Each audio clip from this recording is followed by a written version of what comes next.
കേരളത്തിൽ 100% സ്ത്രീകളും യാത്രകൾ ഇഷ്ടപ്പെടുന്നവരാണ്. പക്ഷേ അവരുടെ യാത്രകൾ അവസാനിക്കുന്നത് 4 സ്ഥലത്താണ്.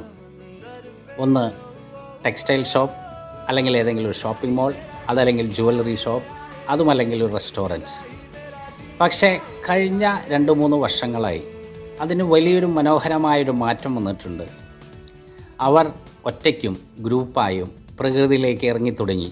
കേരളത്തിലെ 30% വരുന്ന സ്ത്രീജനങ്ങളെ നിങ്ങൾക്ക് എൻ്റെ ഒരു ബിഗ് സല്യൂട്ട്. അതുകൊണ്ട് തീർന്നില്ല, നിങ്ങൾ ബാക്കിയുള്ള 70% നിങ്ങളുടെ കൂടെ കൂട്ടണം യാത്രകൾക്കായി. കേരളത്തിലെ 100% പുരുഷന്മാരും പ്രകൃതിയെ സ്നേഹിക്കുന്നവരാണ്, യാത്രകൾ ഇഷ്ടപ്പെടുന്നവരാണ്. But they are having a binded life. കെട്ടപ്പെട്ട ജീവിതം, ജോലി, ഉത്തരവാദിത്തം, കുടുംബം, അങ്ങനെ അവർ ഒരു മരവിച്ച മനസ്സുമായി നീങ്ങുകയാണ്. എൻ്റെ പ്രിയപ്പെട്ടവരെ, നിങ്ങൾ യാത്രകൾ ചെയ്യണം, ചെറുതായാലും വലുതായാലും.